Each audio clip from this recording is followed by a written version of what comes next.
Sarà questa domenica, il 7 aprile, la prima delle domeniche sostenibili e con essa tornerà in Prato della Valle la festa della bicicletta.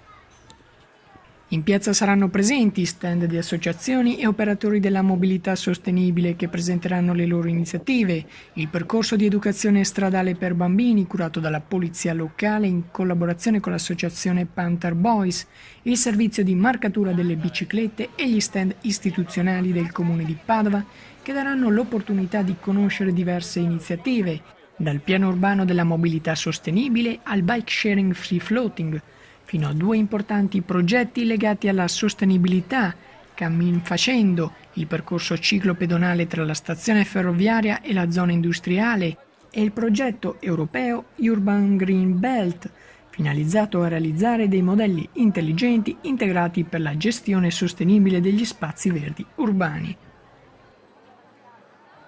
Come nelle passate edizioni, si svolgeranno varie biciclettate, la prima con raduno alle 9, che attraverso un itinerario di 20 km porterà i partecipanti alla riscoperta di Padova tra argini e fiumi.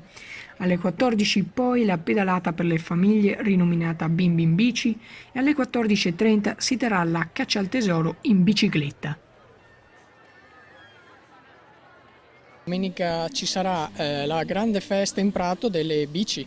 Domenica è la festa della bicicletta, ad aprile torna ogni anno, è una festa che in particolar modo come settore ambiente e con il vice sindaco mobilità organizziamo con le associazioni che si occupano appunto di ciclabilità, perché è proprio la loro festa. Saremo in Prato della Valle, ci sono moltissime biciclettate organizzate per grandi, per bambini, storiche di tutti i tipi, andatele a vedere nel sito. Io coglierò anche l'occasione per premiare i ragazzi che hanno partecipato alla raccolta di Miglia Verdi ad ottobre.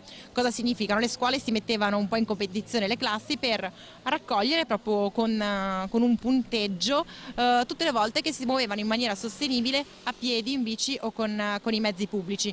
Questo è un primo momento, il mese di ottobre, per portare avanti progetti ambientali di percorso casa-scuola sicura, perché è da lì che si parte per cambiare la nostra area e la nostra mobilità, quindi dai bambini. Sfiscia Channel News, Padova.